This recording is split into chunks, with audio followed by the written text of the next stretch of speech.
morning, everyone. My name is Allie. I'm a clinical specialist with Medtronic, here to go over your new INVOS Monitor. On the screen here, this is a touchscreen tablet. We want to make sure it's always clipped into the charging dock. Your on and off button is a soft key up here at the top. When you turn it on, this is going to be your home screen. For your labels, you will have L for left cerebral, R for right cerebral, S3 for somatic site 3, and S4 for somatic site 4. Your alarm will be automatically disabled down here at the left-hand side.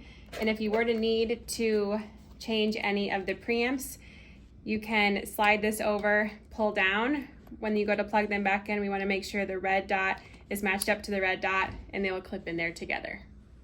So for your sensors, you are going to continue to use the same exact sensors that you have been utilizing before. These are our neonatal sensors.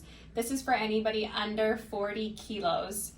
We have a new adult sensor that is for anyone over 40 kilos. It will be in a package like so. This is what it looks like.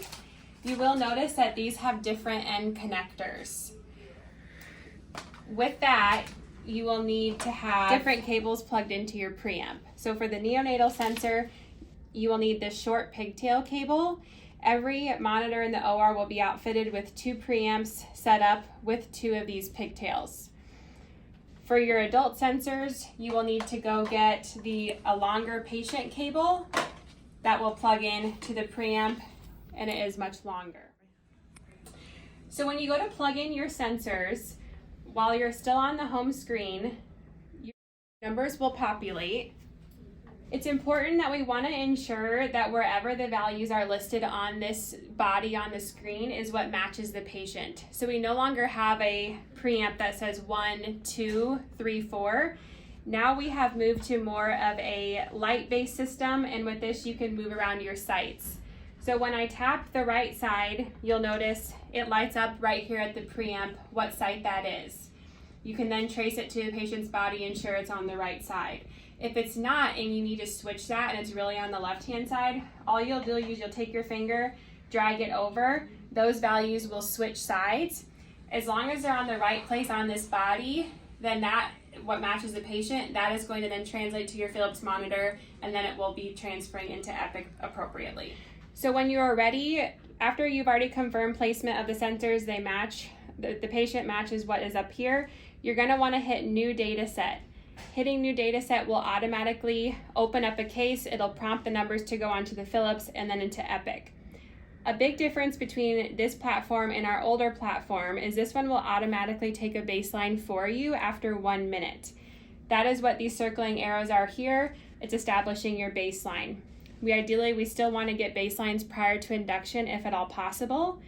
If you do not want to wait the full minute and you want to set a baseline right away, you can come up here to Menu, Set Baselines.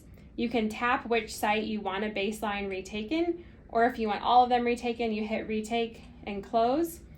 Now you'll see there are 2 baselines posted over here on the left. Everything is color coordinated, so everything on the left hand, everything in green will be for the left side of my brain. On top of this graph, everything in blue will be for the right side of my brain. You'll notice over here we have percentage to changes that are automatically calculated off of this baseline. Your alarm limits are automatically set to alarm at a negative 20% off of the baseline. Those are the values here. You see I have 66 and 66 because both my baselines are 82.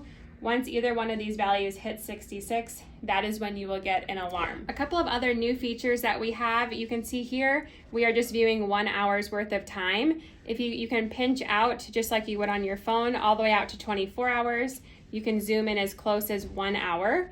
If you want to look at a specific moment in time or figure out a duration of a desaturation, if you take one finger, touch and hold anywhere on the screen, and then drag it over, it'll time and date stamp to the second what all of your values were. Another area to look at is above each label, you see there's 5 solid squares. Think of that as a good pleth wave on an SpO2. So if all of those are filled in, that means your sensor is getting a good reading. If your sensor is not getting a good reading, it's not going to display a number.